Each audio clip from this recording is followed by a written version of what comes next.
우리가 읽은 본문 12절에 보시면 여호와의 행하심을 관심치 아니하며 그의 손으로 하신 일을 생각지 아니하는도다 이렇게 말씀하고 있어요. 오늘 말씀의 제목이 관심과 생각이 어디 있는가? 관심과 생각이 어디 있는가?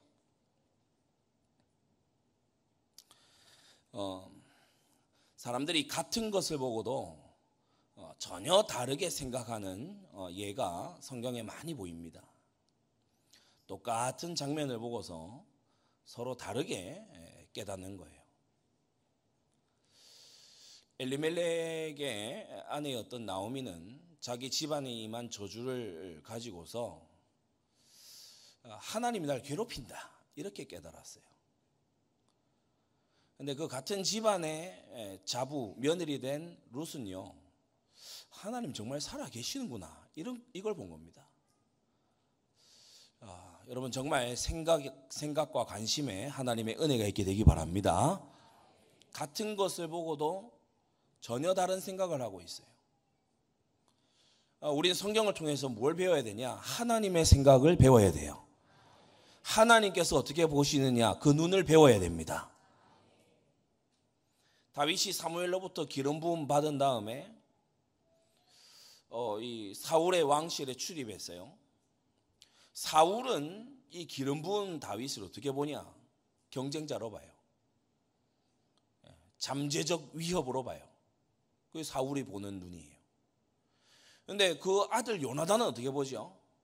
이 다윗이 기름 부음 받아서 왕이 될 거기 때문에 내가 이 다윗과 언약 관계에 들어가야 되겠다 이렇게 보는 거예요. 같은 건데 서로 다르게 보는 거죠. 사울은 경쟁자고 내가 죽여야만 되고 이렇게 이제 보는데, 반면 요나단은 어떻게 봅니까? 너무 소중한 사람이고 그리고 하나님이 반드시 이루실 뜻이 있기 때문에 나는 이 사람과 언약 관계 속에 있어야 된다 이렇게 본 거예요. 다윗이 사울에게 쫓겨서 도피 생활을 할 때요, 이 부자 나발이 어떻게 봤죠? 요새 주인을 억지로 떠나는 종들이 많다 하던데 다윗도 그런 류의 하나다 이렇게요 괄시하는 거예요. 그게 나발의 눈이에요. 그런데 아둘람 굴에 몰려온 이 400명 600명 이 사람들은요 기름 부음 받은 자와 함께 이렇게 보는 거예요. 도피 생활이고 너무 척박한데 쫓겨다니는 생활인데 이 아둘람 굴에 내려온 사람들은 다윗을 주인을 억지로 떠난 종이다 이렇게 전혀 보지 않습니다. 완전 정반대로 보는 거 있죠. 다윗이 전쟁을 계속해서 하면서 전리품을 얻으면요 계속해서 그때 당시 성전 이전이니까 성막이죠. 거기 계속 바치는 거예요. 계속 막 금방 패가 들어와도 그게 바치고 막 이렇게 하는 거예요. 이것을 압살롬은 어떻게 생각했냐? 정치에 소홀하다 이렇게 봤어요. 나라를 다스리는 일에 게으르다 이렇게 본 거예요. 그러니까 다윗이 나라를 다스리는데 이처럼 게으르니까 나라도 나서야 되겠다. 그게 명분이었잖아요. 그런데 오랜 세월 뒤에 순교자 스데반은 이 일을 어떻게 봤죠? 사도행전 7장에 보게 되면 하나님의 은혜로 다윗이 성전 건축할 힘을 얻은 거다 이렇게 해석을 하는 거예요. 다윗은 행동한 게 똑같아요. 전쟁 나가 전리품 얻고 막 이 물자를 얻으면 성전 건축하기 위해서 막 헌신하는 거예요. 그런데 압살롬 가까이 있었던 압살롬 어떻게 보느냐? 재판도 안 하고 말이지. 정치도 소홀하게 하고 말이지. 이렇게 이제 봐지는데 초대교회의 집사 스데반은 설교 중에 뭐라고 얘기합니까? 하나님이 은혜로서 다윗에게 성전 건축할 힘을 주신 거다 이렇게 말하는 거 있죠. 요즘 우리가 보고 있습니다만은 다윗이 징계받아서 막 아들한테 이 반역에 쫓겨서 도망치고 이렇게 했을 때 시므이나 시바 같은 이런 사람들 어떻게 합니까? 저주하고 이용하에 먹으려고 그러고 이렇게 이제 나아가는 반면 우리가 본 것처럼 바르실레는 어떻게 하죠? 이 기름 부은 왕에게 내가 나의 사명을 다해야 되겠다. 내가 나의 맡은 바 책임을 다해야 되겠다. 그게 바르실레의 생각이었어요. 그러니까 나타난 현상은 똑같아요. 다른 현상이 아니에요. 나타난 상황과 이 현상은 똑같아요. 그런데 그걸 바라보는 전혀 다른 생각이 있는 거예요. 오늘도 우리가 읽은 본문의 뒷부분을 보시면 15절 16절 한번 보세요. 천한 자 굴복되고 귀한 자 낮아지고 오만한 자의 눈 낮아집니다. 17절에도 어떻게 나와 있죠? 어린 양들이 자기 초장에 있는 것 같이 마음껏 풀을 먹을 거고 황무한 밭에 솟아나는 유리하는 자들이 먹게 될 것이다. 그러니까 모두 황무해졌고 이제 사람들이 없다 보니까 풀이 막 자라나는 그런 모습이에요. 참패한 그런 모습인데 그 사이 16절에 뭐라고 되어 있습니까? 바로 이러한 죄인들의 패배 가운데서 여호와 하나님께서는 높임 받으실 것이다. 그러니까 우리는 어떻게 생각합니까? 유다가 망하고 이렇게 하면 뭐 오늘날 현대 기독교인들 특히 어떻게 생각합니까? 하나님이 뭐 가슴 아파하시고 또 하나님께서 굉장히 힘들어하시고 뭐 하나님께서 간절히 뭐 회복되기를 소원하시고 요 부분 딱 계속 얘기하잖아요. 성경 한번 보세요. 유다가 그렇게 범죄하고 경고도 무시하고 그렇게 고집스럽게 죄를 짓다가 망하게 됐을 때 그때 하나님이 바로 높임 받으신다고 말씀하고 있습니다. 여러분 생각이 개혁되기를 바랍니다. 하나님의 말씀에요 우리가 생각이 맞춰져 가야 돼요. 그래서 오늘 관심과 생각이 어디 있는가? 세 가지로 말씀을 바꾸자 합니다. 첫째, 관심과 생각에 대해서 사람들이 많이 관찰을 해왔어요. 대표적인 학문이 심리학이죠. 또 다른 하나의 또 학문이 있다면 사회학일 겁니다. 근데 심리학과 사회학 이런 이제 학문들, 세상 학문들이 사람에 대해서 소위 인문학이라고 하지 않습니까? 사람에 대해서 많이 관찰을 해왔어요. 근데 이 심리학과 사회학 모두가요 인간의 한계를 포착하고 있습니다. 나는 굉장히 객관적으로 뭘 본다고 생각하잖아요. 나는 내가 뭐 바르게 생각한다고 그렇게 여기잖아요. 오늘 우리 해피 추석 파티가 하면서요, 뭐 다른 이 전통 놀이들 이런 거 하는데 그 투호라 그러나요? 이거 던져서 넣는 거. 분명히 들어가라고 넣었는데 안 들어가요. 그러니까 확실히 들어갈 것 같아. 근데 안 들어가. 우리가 생각할 때 이게 될 것 같잖아요. 근데 생각대로 안 되는 게 부지기수거든요. 그래서 관심과 생각에 대해서 이 사람들 스스로도요. 야, 이게 도대체 뭐냐? 우리가 생각하는 이 어떤 생각하는 이 회로라고 하는 게 어떻게 된 거냐? 우리가 관심을 어떻게 가지게 되는 거냐? 여기에 대해서 관찰들을 했는데 한 5가지 정도만 소개를 해드리겠습니다. 첫째, 선택적 관심이라는 거예요. 사람이 멋대로 받아들인다 이 말을 고상한 말로 선택적 관심 이렇게 말합니다. 멋대로 받아들여요. 받아들이고 싶은 대로 받아들이는 거예요. 제가 미국에 가서 어디 월마트, 지방의 월마트 이렇게 가는데 저기 어디에서 귀가 쫑긋할 정도로 소리가 들려요. 왜냐? 한국어가 들리니까. 어떤 한국인 부부가 저기 멀리서 자기들끼리 하는 얘기인데 다른 얘기들, 시끄러운 주변 얘기들 안 들리고 그것만 딱 들어요. 선택적 관심인 거죠. 듣고 싶은 것만 들어요. 들리는 것만 들어요. 교회 생활을 이렇게 오래 해보면은 설교 원고대로 1, 2, 3 전체 딱 기억하는 사람 별로 없어요. 자기가 원하는 것만 딱 들어요. 자기가 필요로 하는 것만 딱 듣고.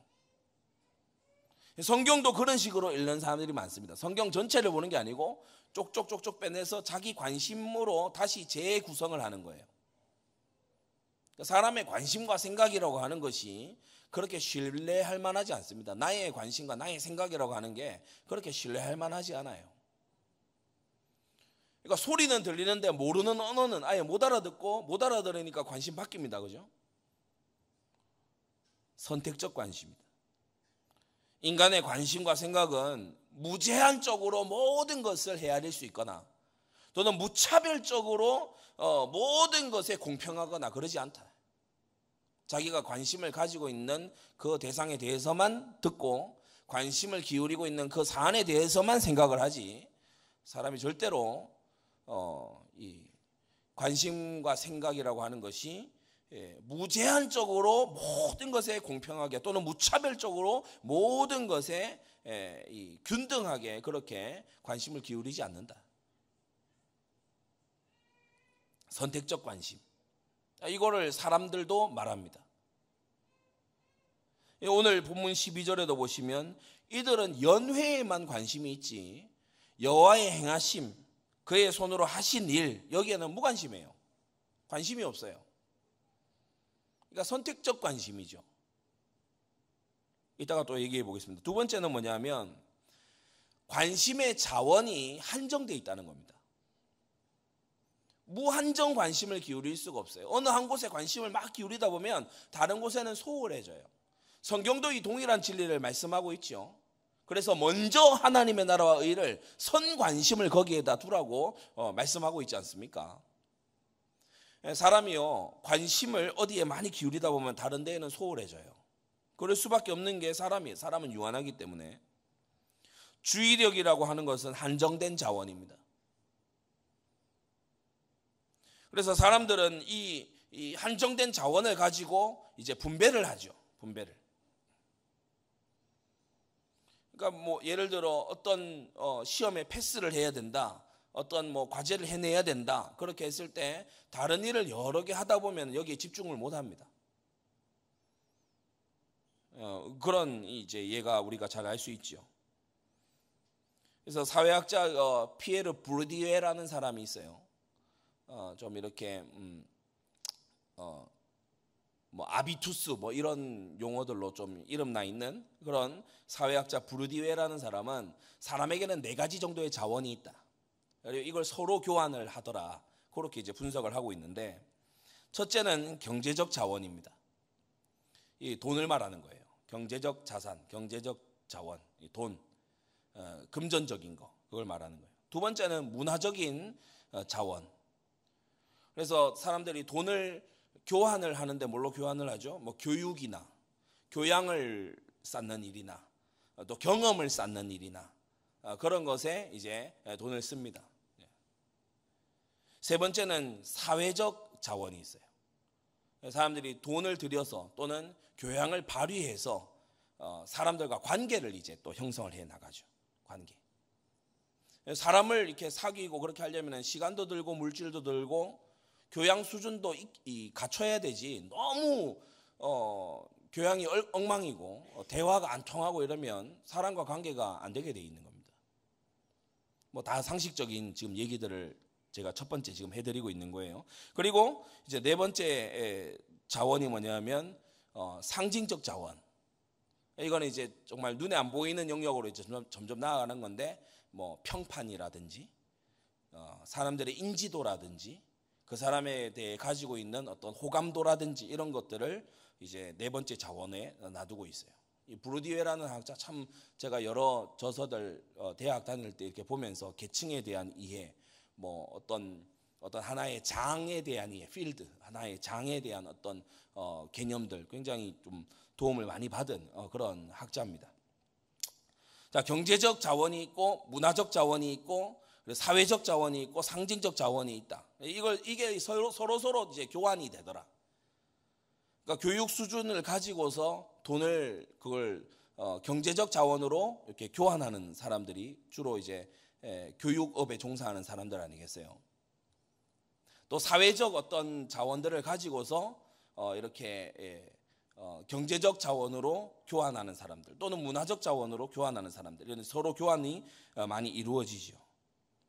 여기에다가 하나를 이제 더해서 우리는 영적인 자원을 생각해야 됩니다. 성경 알고 있는 우리들은 영적인 자원을 생각하게 되죠. 여러분은 영적으로 어느 정도로 자원들을 가지고 계십니까? 출애굽기 2장을 보니까 24절 25절에 내가 백성의 부르짖음을 들었고 아브라함과 이삭과 야곱 약속과 맺은 언약을 기억해서 이스라엘 자손을 권념한다라고 하셨어요. 그러니까 이스라엘 백성들에게는 그 선대로부터 이어져 내려오는 아브라함과 이삭과 야곱 이 언약이 그들에게는 엄청난 자원이 된 거예요. 어떤 자원입니까? 이 아브라함과 이삭과 야곱이 가진 언약이라고 하는 것이 이들에게는 엄청난 자원인데 어떤 자원이냐? 하나님으로 하여금 생각하게 하는 자원인 거예요. 엄청난 거죠. 그래서 여러분 자녀에게 돈을 물려주는 것도, 교양을 물려주는 것도, 뭐 여러 가지 인간관계를 물려주는 것도, 또 관계하는 법 이런 걸 가르쳐 주는 것도, 또는 여러 가지 좋은 평판을 남겨주는 것도 중요하겠지만 하나님께서 기억하시게끔 생을 사십시오. 내가 내 종 다윗을 기억해서 유다에게 은총을 베풀려고 한다. 하나님께 기억이 되는 이거예요. 굉장한 이 자원이 되는 거예요. 사람은 아까 관심 자원이라고 제가 설명을 했죠. 한정돼 있어요. 돈 버는 데에만 몰두를 막 하다 보면 영적 자원을 놓쳐요. 그렇게 산 사람이 이스마엘이고 에서고 그 위에 아브라함 조카였던 롯이고 그렇습니다. 그러니까 돈 버는 일, 그 경제 자원을 쌓는 일에만 몰두하다 보니까 이 영적 자원을 전혀 못 쌓는 거예요. 어떤 사람들은 더 나아가서 완전히 경제 자원을 쌓는 일에, 부를 쌓는 일에만 몰두하다가 이제 나쁜 평판도 얻고, 그죠? 관계도 다 끊어지고. 더 나아가서는 어떻게 됩니까? 저거 너무 교양 없다. 이렇게 되는 경우가 생기게 되죠. 대부분 첫 번째, 두 번째, 세 번째 정도까지는 하시는데 네 번째, 다섯 번째 잘 안 됩니다. 성경은 우리에게 썩지 않을 양식을 위해서 살라고 하세요. 그냥 경제 자원만을 위해서 살지 말고 영원한 영적 자원을 위해서 우리가 살아야 될 줄로 압니다. 사람의 이 관심을 기울일 수 있는 자원은 한정되어 있다. 그래서 서로가 예를 들어 100이 이렇게 있으면 서로 20, 30, 50, 50 이런 식으로 20, 30, 50 하면 다 끝났네요. 그죠? 0, 0 이렇게 될 거 아닙니까? 이렇게 분배를 하는데 한정되어 있어요. 한정되어 있어. 그리고 관심과 생각에 대해서 많은 또 사람들이 생각하고 그렇게 관찰하고 하는데 세 번째는 뭐냐면 편향되어 있다는 겁니다. 이걸 이제 cognitive bias, 인지 편향 이렇게 얘기를 하죠. 사람들은 듣고 싶은 대로 듣습니다. 보고 싶은 것만 보고. 죄인들은 특히나 더 그게 강화되어 있죠. 이미 형성되어 있는 관심을 강화하는 방향으로만 보는 거예요. 제가 희한해요. 추석 때 하루 시간을 내서 우리 일도 얘도 데리고 같이 동물원에 갔어요. 그 입구를 이제 지나가는데 왜 그렇게 조경해 놓은 게 눈에 들어오겠습니까? 애들 사진 찍어야 되잖아요. 그런데 조경해 놓은 그걸 사진을 찍고 막 이렇게 나무 심어 놓은 거 그 사진 찍어요. 그러니까 그걸 보인다는 거예요. 그게 왜냐하면 우리 절대센터 그 앞에 일을 해야 되니까 그죠. 어딜 가나 이제 그걸 보고 사진 찍고 서로 공유하고 사모하고도 그거 가지고 얘기하고 이렇게 이제 되는 거예요. 그러니까 관심을 이미 기울인 것을 강화하는 방식으로 자꾸 이렇게 생각하게 되는 거예요. 그러면서 자기 생각이 옳다라고 여겨지는 것만 이제 더 보려고 하는 거죠. 그걸 용어로 확증 편향이라고 얘기합니다. 어떤 사람들은 기독교인들을 향해서 확증 편향자들이다. 뭘 일만 있어도 하나님 은혜다 그러고 죽어도 하나님 은혜라 그러고 확증 편향자들이다 이렇게 이제 얘기하기도 하는데 우리가 볼 때는 불신자들이 확증 편향입니다. 어떻게 그렇게 확증 편향으로 모든 것이 우연이라고 얘기할 수 있는지. 그래서 하나님 없다라고 여기고 살아가려면 더 큰 믿음이 필요해. 원인도 없고 결과는 모르겠다 이런 믿음이 필요해.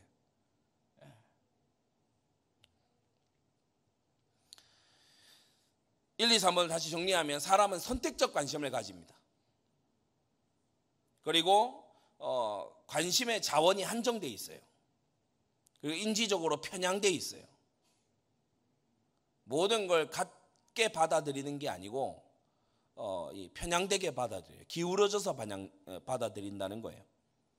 그리고 네 번째는 이것을 바탕으로, 이러한 관심의 상태를 바탕으로 네 번째는 자동적으로 사고하는 것과 의도적으로 사고하는, 자동적인 thinking, 자동적인 생각과 인지적인 의도적인 생각들이 이제 형성이 쫙 돼갑니다.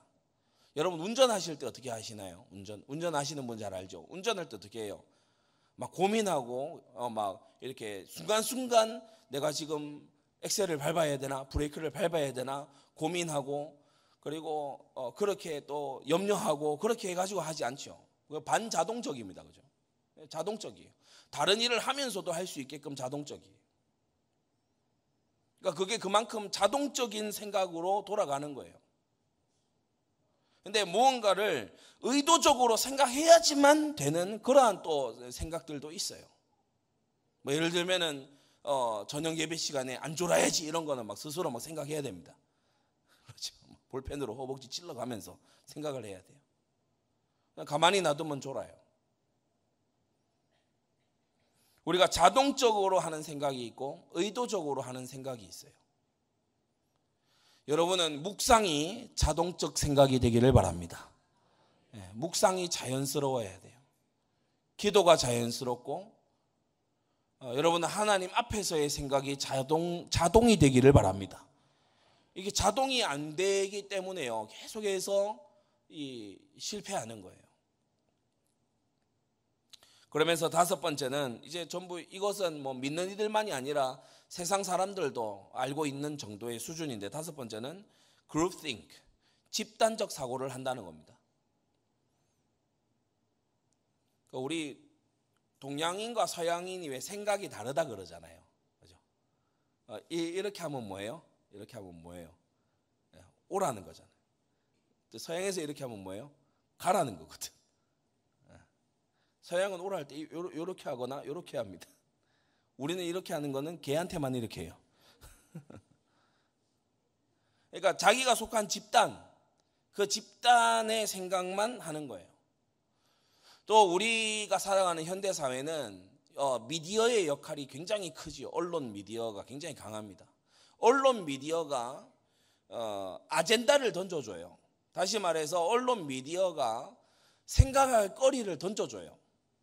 그것만 물고 생각해요. 그것만 물고 생각합니다. 첫째는 선택적 관심이다. 사람은 모든 데에 균등하게 관심을 가지는 게 아니고 자기가 원하는 것만, 자기가 듣고 싶은 것만, 자기가 보고 싶은 것만 보려는 경향이 너무나 강하다. 그리고 관심의 자원은 한정되어 있어서 한 군데에 관심을 많이 기울이면 다른 데는 소홀해질 수밖에 없다. 오늘 이 저녁도 마찬가지 아닙니까? 예배에 완전히 예배자로 관심을 기울이는 사람은 다른 데에 소홀해질 수밖에 없는 거죠. 대신 지금도 다른 것에 몰두하고 있는 그런 생각이 있다면 예배에 소홀해질 수밖에 없는 거죠. 이 중간은 없는 겁니다. 그리고 우리의 생각은 편향돼 있다. 관심도 편향돼 있고.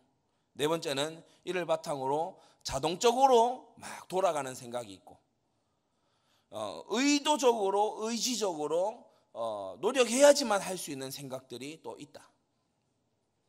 오늘 이 설교의 제1번은 아마 여러분이 의도적으로 의지적으로 알아들으려고 기록하면서 들어야 알아들을 수 있는 그런 내용이 아닐까 싶어요. 다섯 번째는 집단 사고에 우리는 익숙해져 있는데, 특히 언론 미디어가 우리가 어떤 생각을 하게끔 그걸 계속해서 주입을 시켜요. 자, 그러면 이제 큰 두 번째로, 이렇게 인간의 관심과 생각은 한계점이 한두 가지가 아닌데, 두 번째, 죄인들의 관심과 생각은 죄를 향해 기울어져 있습니다. 그래서 사람들은 바로 보는 게 아니고 모든 사람이 외눈으로 보고 있고 모든 사람이 삐딱하게 보고 있어요.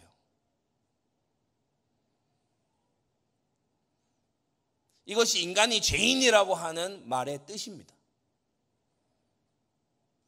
죄인의 관심과 생각은 죄를 향해 기울어져 있어요. 그래서 서론에서 말씀드렸던 것처럼 사람들은 기름 부음 받은 자를 향해 죽여야 될 자 이렇게 바라보지 절대 그와 언약 관계에 들어가겠다 이렇게 여기지 않습니다. 죄인들은 의의 고난을, 다윗이 도피 생활할 때는 그건 의의 고난이잖아요. 그거는 징계가 아니거든요. 의의 고난을 받는 이 신자를 향해서 저거 뭐 잘못했으니까 저러겠지 이렇게 여기지, 의의 고난이구나 소중하구나 이렇게 보는 사람이 없다는 거예요. 헌신을 준비해서 막 하나님께 충성하는 삶을 보고서 저거 지 할 일 안 하고 소홀하다 이렇게 보지, 하나님의 은혜구나 이렇게 보는 사람이 없다는 겁니다. 기울어져 있고 죄를 향해서 관심이 쏟아져 있어요. 오늘 이 본문을 우리가 살펴보겠습니다. 오늘 이 이사야서 5장 8절부터 나오는 이 죄인들의 관심과 생각은 크게 세 가지에 쏟아져 있는데, 첫째 8절 돈에 쏟아져 있어요. 그 관심이 돈에 쏟아져 있어요. 8절 봅시다. 가옥에 가옥을 연하며 전토에 전토를 더하여 빈틈이 없도록 하고 이 땅 가운데서 홀로 거하려 하는 그들은 화 있을진저 그랬어요. 부동산 투기하는 거 말하는 겁니다. 집 한 채로 만족하지 않아요. 가옥에 가옥을, 전토 조금에 만족하지 않아. 더 해야 돼. 더 가져야 돼. 어떻게 하면 독차지할 수 있을까?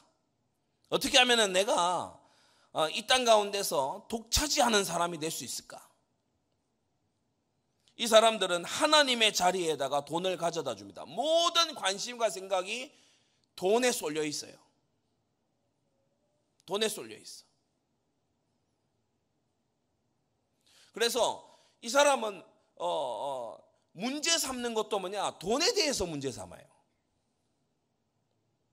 화도 어디에 나냐? 돈에 대해서 화가 나요. 기쁨도 어디에 있냐? 돈에 대해서 기뻐요. 관심과 생각이 돈으로 편향되어 있다니까. 돈으로.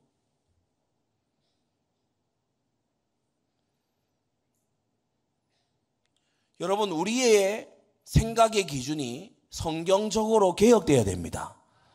성경은 잠언, 전도서 그리고 성경 여타 모든 곳에서 사람을 부자와 가난한 자로 구분하지 않습니다.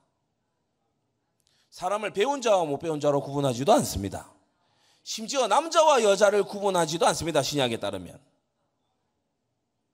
무엇으로 구분하지요? 의인과 악인으로 구분합니다. 의인과 악인으로 구분합니다. 여러분, 이 렌즈를 껴야 돼요. 이 안경을 쓰고 있어야 돼요.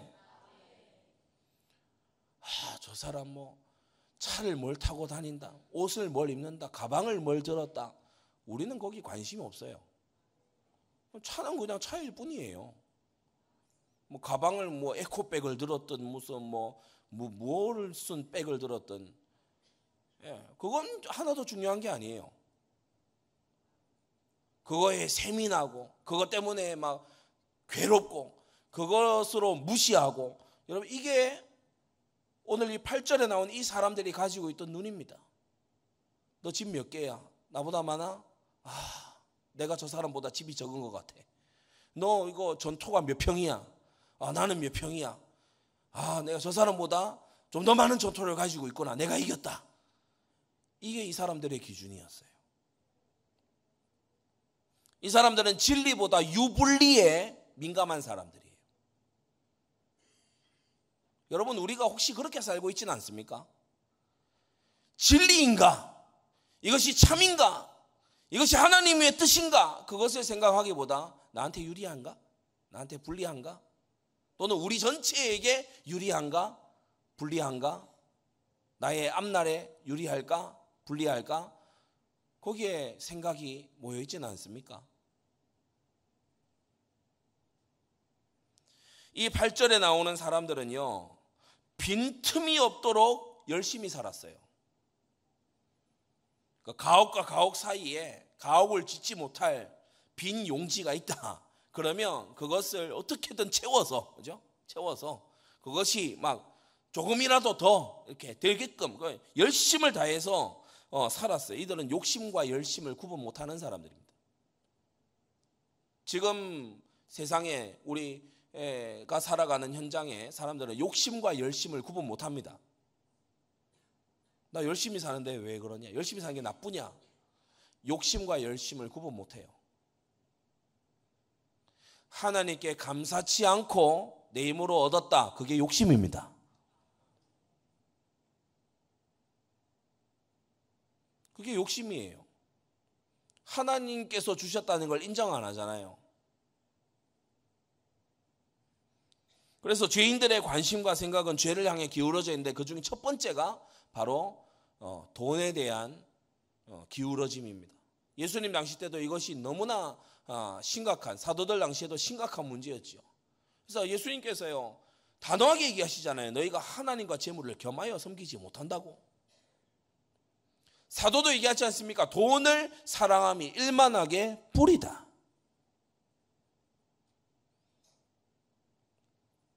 우리는 돈을 써서 하나님을 섬기든지 하나님을 써서 돈을 섬기든지 둘 중에 하나입니다. 어떤 신앙생활을 하고 계십니까? 그래서 헌금은 우리의 진심의 표현이고 사랑의 진심의 표현이기도 하지만 한편으로는요 경건과 거룩의 연습이기도 해요. 죄인들의 관심과 생각은 돈에 기울어져 있어요. 그리고 두 번째 11절 12절인데 죄인들의 관심과 생각은 쾌락에 기울어져 있어요. 11절 아침에 일찍 일어나 독주를 따라가며, 사람이 진짜 많이 생각하는 걸요 아침 일찍 일어나서 합니다. 그렇죠? 아침 일찍 일어나서요. 제가 두리안 좋아하거든요. 과일 두리안 좋아합니다. 제가 이제 어떤 게 있었냐고 하면은 두리안을 구해다가 냉동실에 이렇게 넣어놨어요. 밤에 먹을까 한 5번 고민하다가 냉동실에 넣어놨어요. 그리고 잠에 들었어요. 두리안 하면서 잠들었어요.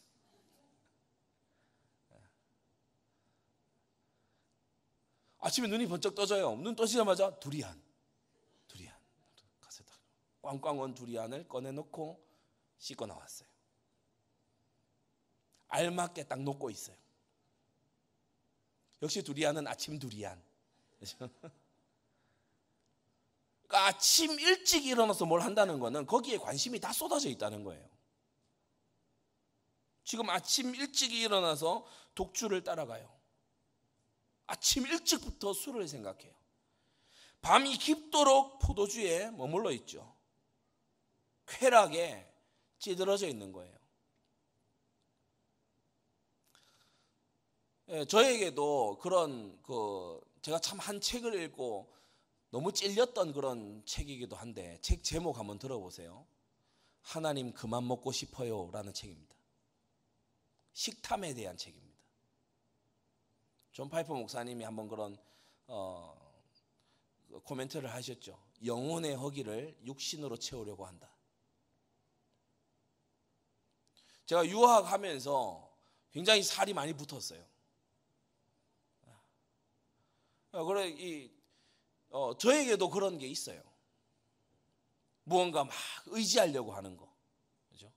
그런 것이 있어요. 이 사람들의 생각과 관심이 어디다 쏟아져 있냐? 그냥 먹는 이 정도를 넘어서서 쾌락에 가서 붙어 있는 거예요. 먹고 마시고 즐기는 데에 부지런해요. 어떻게 하면 재밌게 놀까? 어떻게 하면은 아주 더 짜릿하게 놀 수 있을까? 어떻게 하면 더 쾌감을 즐길 수 있을까? 그리고 보세요. 12절에 보면은 연회를 여는데 수금, 비파, 소고, 저, 그러니까 이 모든 악기들을요 배열을 해서 어떻게 하면은 더 좋은 소리를 들으면서 즐길 수 있을까? 이 먹고 마시고 즐기는 데는요 부지런하고 아주 계획적이고 아주 철저한 거 있죠. 제가 두리안 얘기를 잠시 해드렸습니다. 여러분의 두리안은 뭡니까? 여러분을 아침 일찍 깨우는 건 뭐예요? 여러분을 밤 늦도록 피곤하지 않게 만드는 건 뭡니까? 넷플릭스? 여러분이 밤이 늦도록 앉아도 피곤하지 않고 아침 일찍 일어나도 기분 좋은 그거 뭐예요? 시편에는 이런 말씀이 나오죠. 내가 주의 율법을 묵상하려 하여 새벽 일찍이 깨어났다고. 우리가 과연 그런 상태입니까? 그런 우리의 영적인 상태인가요? 오늘 이 심판받은 이사야서 5장의 이 유다 백성들은 아침부터 술을 찾고 밤늦도록 술을 찾았어요.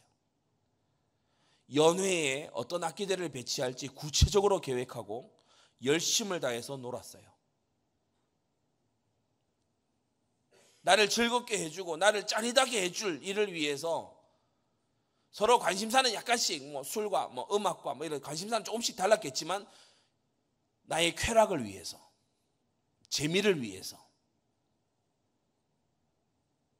그렇게 이들의 관심과 생각은 기울어져 있었던 겁니다. 그리고 세 번째, 이 죄인들의 관심과 생각이 기울어져 있는 모습이 오늘 본문에 잘 등장하는데 14절을 보시면 14절에 음부가, 이것은 지옥, 스월, 지옥을 말하는 겁니다. 그 욕망을 크게 내어 한량없이 그 입을 벌린즉, 그러니까 받아들일 자를 이 지옥이 삼키기 위해서 입을 벌리고 있는, 이걸 이제 시적으로 표현을 한 거죠. 그들의 호화론과 그들의 많은 무리와, 그 뒤가 중요한데, 그들의 떠드는 것과 그 중에서 연락하는 자. 이 떠드는 것과 연락하는 자. 이 떠드는 것은 원어에서 보자면 싸움꾼을 말합니다. 싸움꾼, 떠드는 것. 연락하는 자, 이건 남봉꾼을 말해요. 아주 이 음란과 술과 노름 이런 것에 빠져 있는 사람, 남봉꾼이라고 부르죠.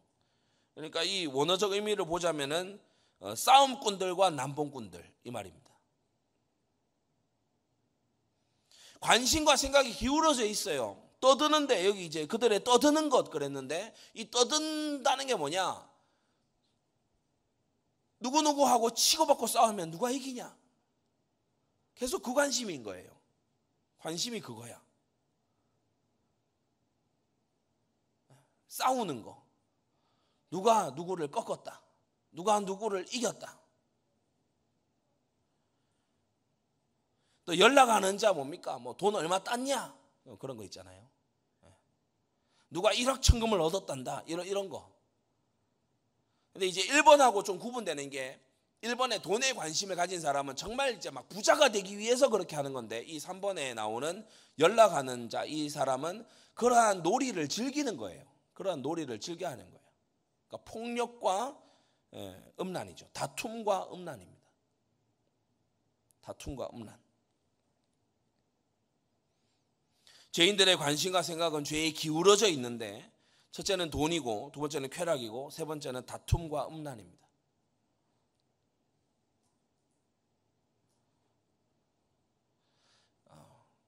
저는 예전에는 교회 안에서 이렇게 서로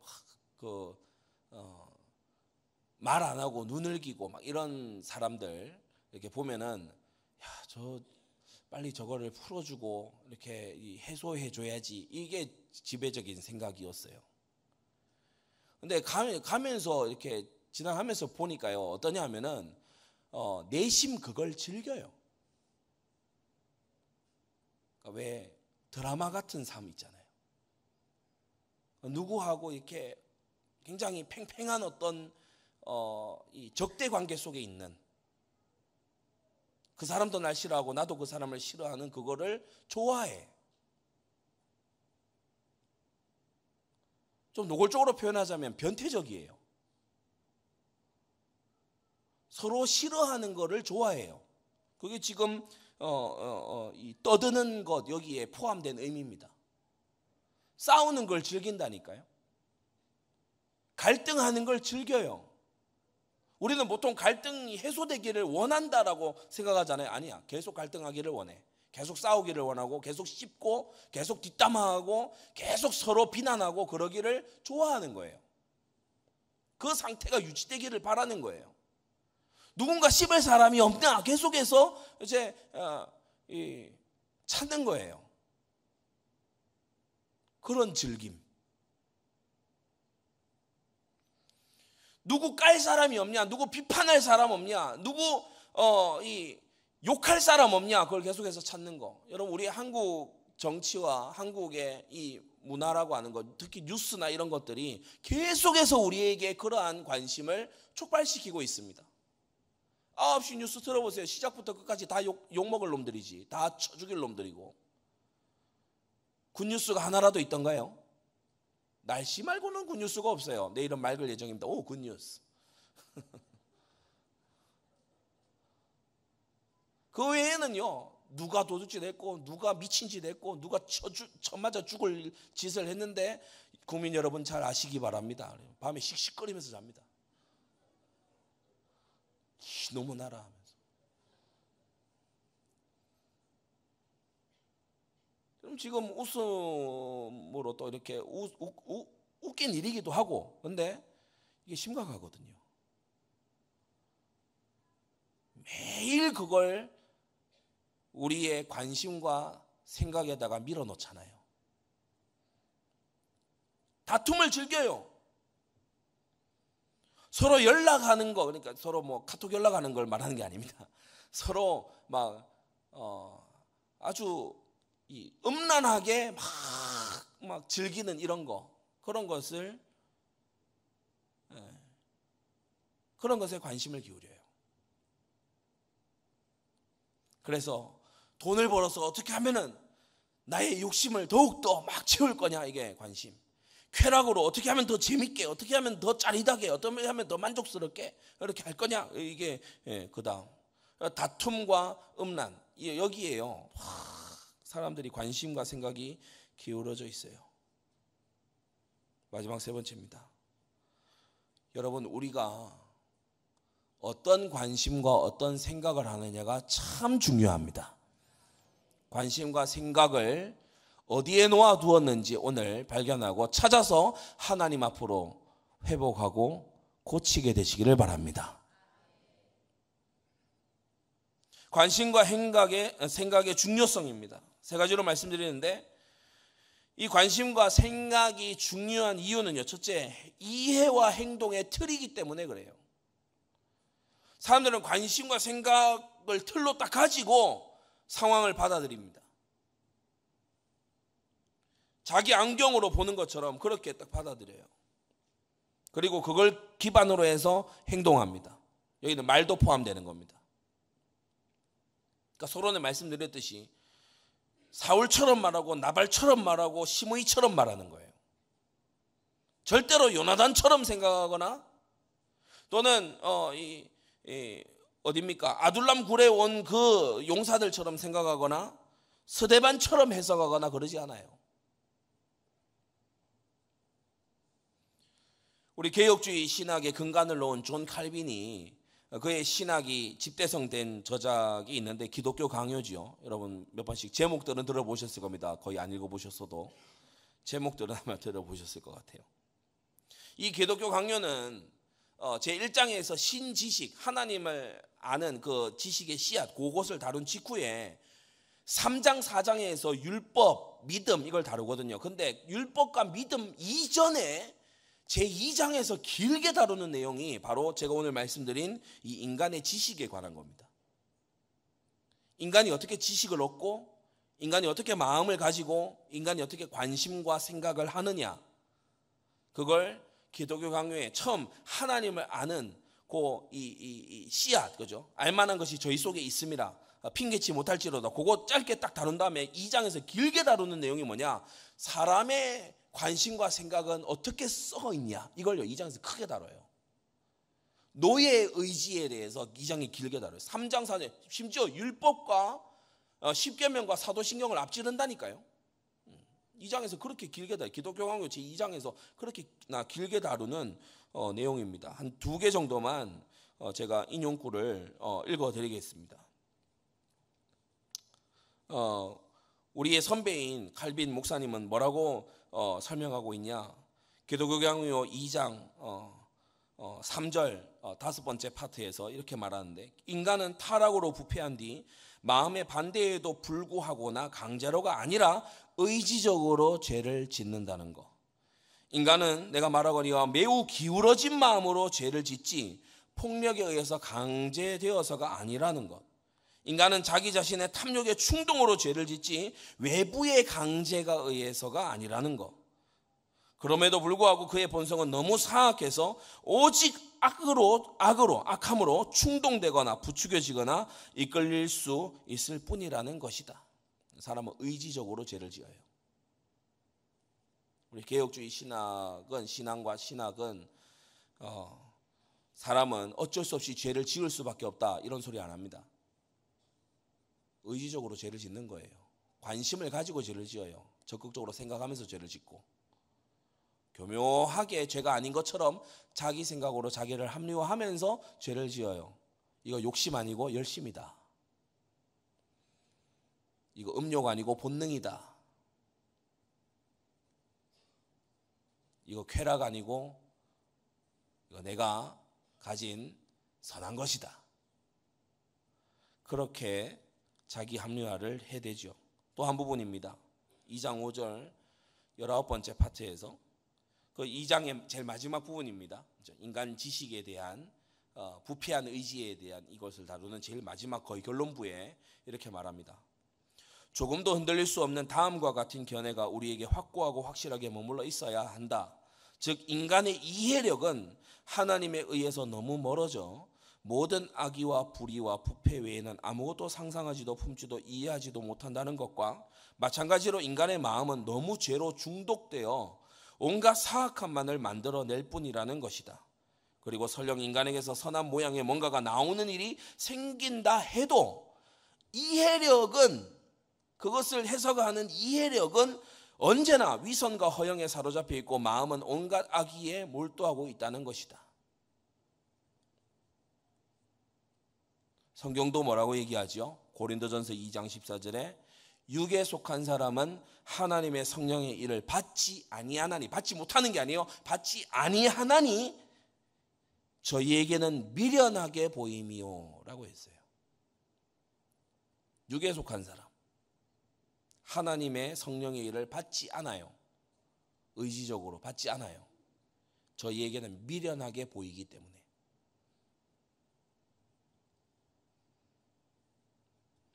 때때로 우리는 신실해 보이는 그런 동료 성도들로부터 행함으로 전도해야지, 행함으로 믿게 해줘야지, 이런 말을 들을 때가 있습니다.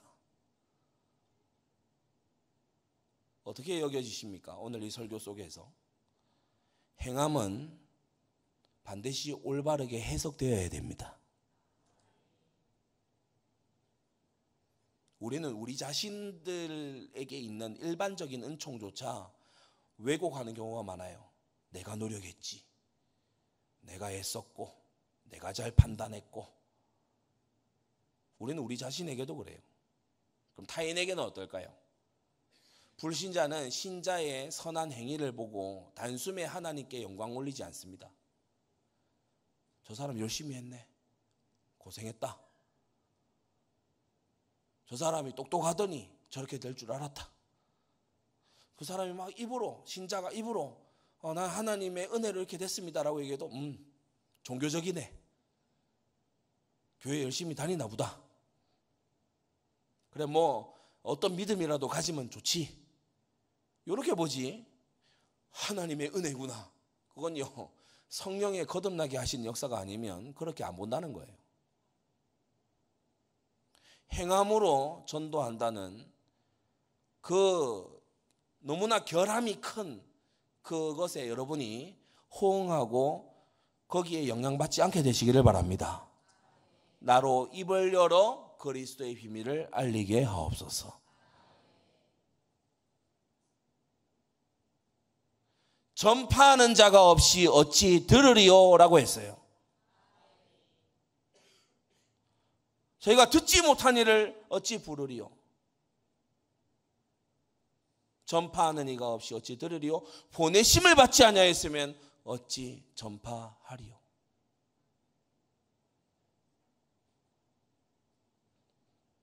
그래서 성령의 내적 부르심이 없으면 구원의 그 서정 아시죠? 성령의 내적 부르심이 없으면 죄인들은 복음을 듣고 싶은 대로 듣습니다.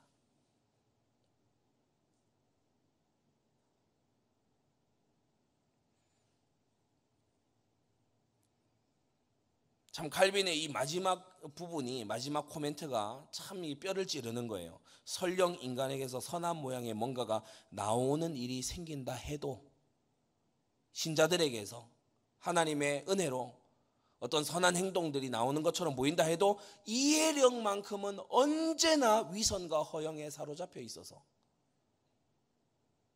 인간으로서는 알 수가 없어요. 우리의 행함은 우리도 구원 못하지만 타인도 구원 못합니다. 복음이 전파돼야 되고요. 하나님의 말씀이 들려질 때 성령께서 역사해 주셔야 됩니다. 전 대학가 캠퍼스에서 그런 말 수없이 들었어요. 행함으로, 제가 선을 행해서 보임으로. 그래요. 참으로 거듭난 사람이라서 그렇게 한다 칩시다. 다르게 본다니까요. 쟤는 원래 착해, 뭐 그 정도로 봐요. 열심히 하더니 저렇게 했네, 그렇게 봐요. 뭐 잘됐다고 자랑하냐, 이렇게 본다니까요. 구원이 성령에 적용하시는 역사, 성령의 역사에 오롯이 달려있는 거라면 우리는 기도해야만 됩니다. 우리는 하나님께 영혼을 붙잡고 기도하고 매달려야만 되는 거예요. 그래서 작은 두 번째로, 거듭나기 전에는 관심과 생각이 바뀌지 않습니다. 거듭나기 전에는.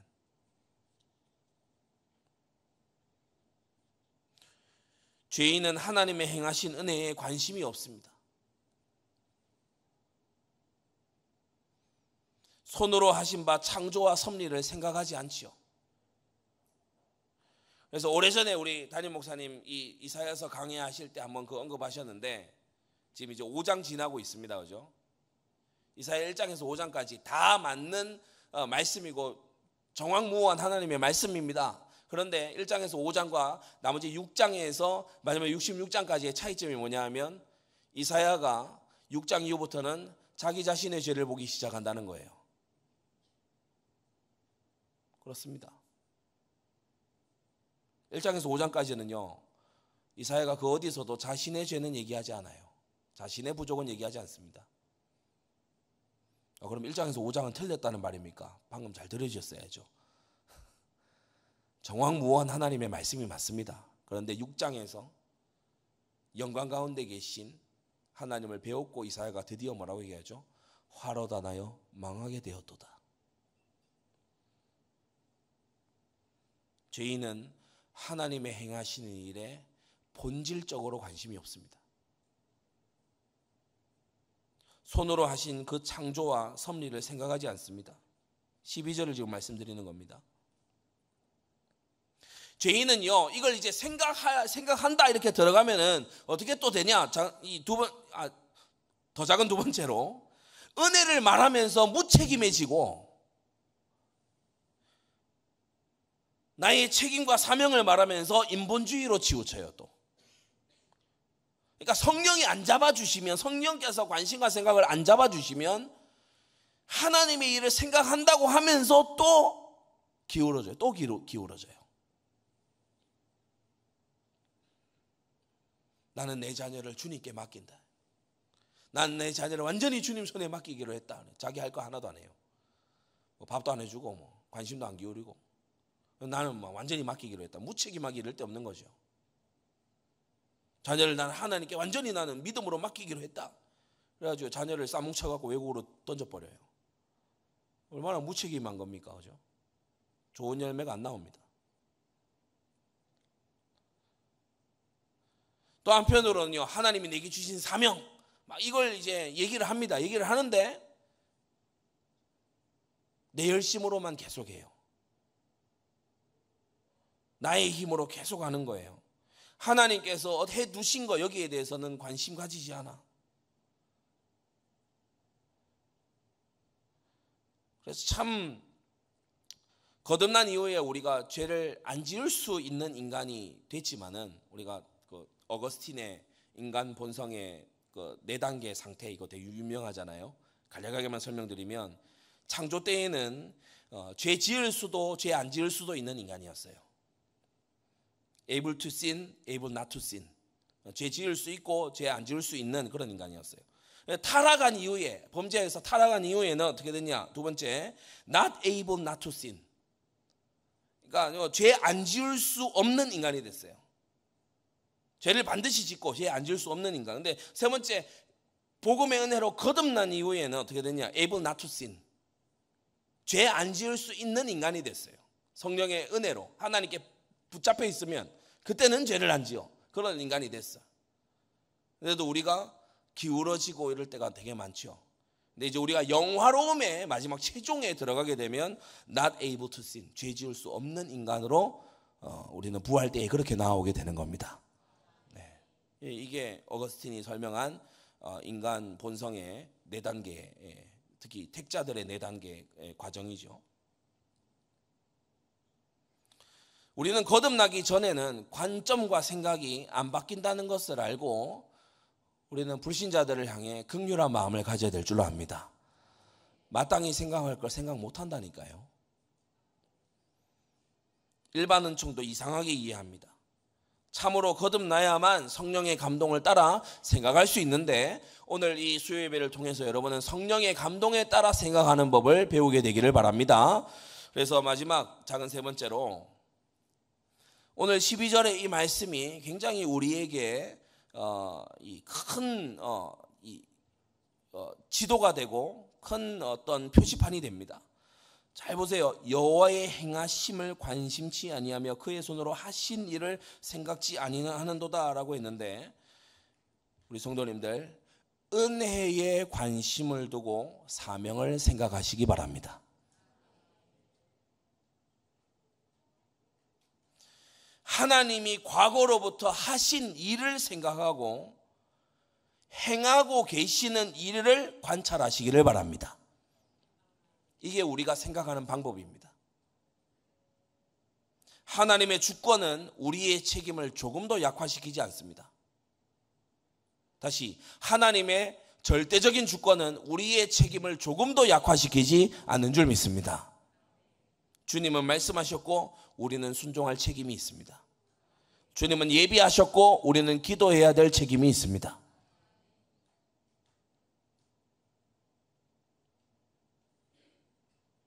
그래서 신자답게 생각하는 법을 배워야 됩니다. 돈과 쾌락과 다툼과 음란에 빠져 있었던 관심이 이제 구속을 받았어요. 우리 영혼이 구속함을 받을 때 그 생각도 구속함을 받았어요. 그런데 옛 사람으로 계속 생각해. 그러면 안 되겠죠. 하나님의 행하심과 주의 손으로 하고 계시는 그 일을 우리는 생각해야 됩니다. 그걸 생각하는 눈이 필요해요.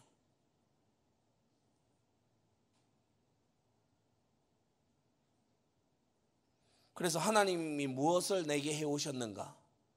기도 속에서 그것을 생각하면서 하나님께서 지금 내게 보기 원하시고 보여주시는 것은 무엇인가?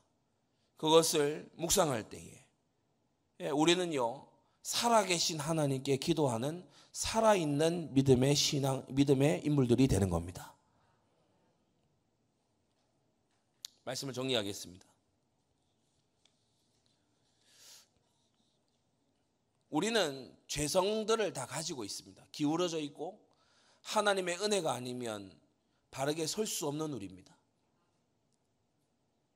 주님은 말씀으로 우리가 기울어져 있다는 걸 알려주시고 성령으로서 우리를 바르게 잡아주시는 그런 하나님이세요.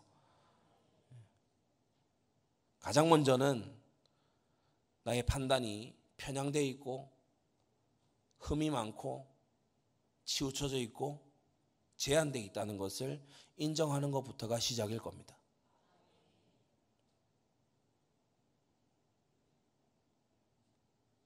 그 겸손한 시작으로부터 우리는 하나님께서 살아서 역사하시고 다스리시는 이 세상에서 올바르게 생각하는 법을 배워 나가야 될 줄 압니다. 은혜에 관심을 기울이고 사명을 생각하십시오. 기도하겠습니다. 거룩하신 아버지 하나님, 주님께서 행하심을 우리가 관심을 기울이며 주의 손으로 하시는 그 일을 생각합니다. 이날까지 인도하시며 우리 가운데 신실하게 우리 기도하는 것 그것 너머로 역사해 오신 하나님, 우리가 하나님의 그 주권적인 은혜를 항상 감사하며 우리의 사명을 게을리하지 않는 그러한 균형 잡힌 하나님의 사람들로 서게 하여 주시옵소서. 세상은 하나님의 행하심을 알려 하지 않고 알지도 못합니다. 주여 우리에게 은혜 베풀어 주사 우리에게 행하신 하나님의 그 능력과 역사들을 알려줄 수 있는 전도자로 살게 하여 주시옵시고, 우리 입을 열어 증거하게 하여 주시옵시고, 우리에게 말씀을 주사 주님께서 가라고 하시고 보내시는 그곳에서 신실한 전파자들로 살도록 역사하여 주시옵소서. 예수 그리스도의 이름으로 기도드리옵나이다. 아멘.